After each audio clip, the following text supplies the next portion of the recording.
Well, medical organizations have reacted angrily to the decision by an entrepreneur who's bought the rights to a life-saving drug and then increased its price by 5,000% overnight. Former hedge fund manager Martin Shkreli raised the price of the drug Daraprim, which is used to treat the parasitic infection toxoplasmosis.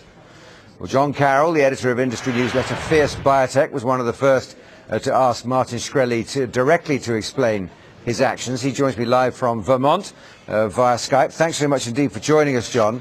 First of all, one of our newspapers today has called Mr. Shkreli the most despised man in the world at the moment. Do you think that's fair?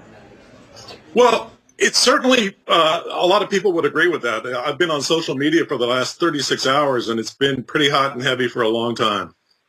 It's a pretty easy one, isn't it? Okay, they've cornered the market on a particular pill that people have been using for 62 years, hiked up the price by a phenomenal percentage, but then you ask the guy and he says, well, we're using the money to do research and development to create more drugs, and of course we'll give it free to people who need it and can't afford it.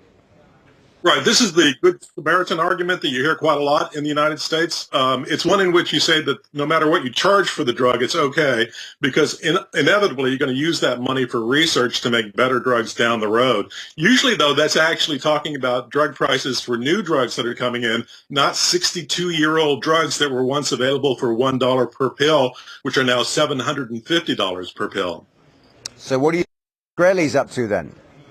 Well, I think he's after making some money. That's what I think he's up to. Actually, one of the things that was interesting in our exchange on Twitter was that when I reached him, I think that in a moment of candor, he actually explained what this was about. He said, this is a business decision. He went on to mock me a little bit, which is because we've got a little bit of history as it relates to our coverage of him. But I think that really says a lot about what this was. I think this is a very quick way to make a tremendous amount of money. And he was able to get a drug and have a monopoly on a small niche market and charge whatever he wanted for it, which you can do legally here in the United States. So does that mean that no one else... Okay, Daraprim is now bought and paid for by Mr. Shkreli. Is there no other drug that's the same drug that people could buy instead?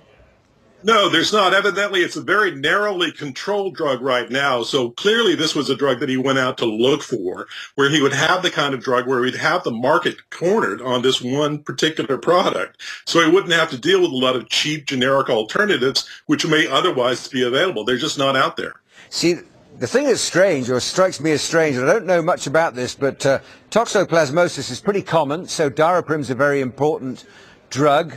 People whose immune systems are down react badly when they've been infected with toxoplasmosis, AIDS victims, people with HIV, pregnant mothers and so on. And then on the other hand, you've got antibiotics, which are reaching the end of their shelf life, and the drug companies say they're so cheap there's no money in researching to make new ones.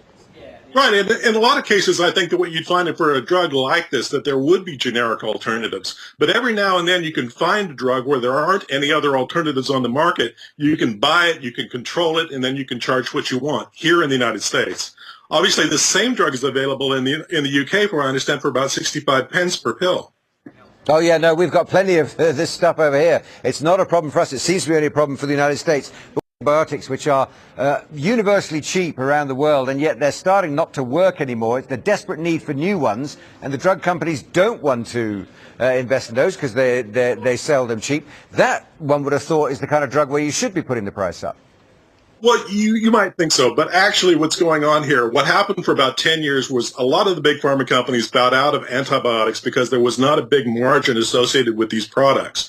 They were a fairly easily controlled kind of a product. The demand was such that they would get a fairly marginal type of profit, which didn't interest them very much, and so they bowed out. But recently you have seen a lot of big companies and small ones too that have gotten back into it because there is a need and there are a lot more government incentives for this. Companies like Merck and Roche are doing a lot more here, and I think you'll see a lot more. Okay, so briefly then, John Carroll, Martin Shkreli may have just gone a step too far. Hillary Clinton is publicly angry with him now. Other public figures are bound to join in. Do you think there's a little change in culture on the horizon there? Well, I think that it's become a big political issue. It's exploded out here. This is the biggest issue of the day. So I think right now you're going to see the Democratic establishment in the United States rushing to embrace this type of a proposal. And I think that you're going to see a lot of discussion as it relates to drug pricing. There are a lot of things that could be done in the United States. The discussion right now is whether the federal government will allow Medicare to go ahead and negotiate drug prices. That in and of itself would be a radical change for what you've seen here in the United States. John Carroll, thanks very much indeed for joining us all the way from Vermont. Thank you.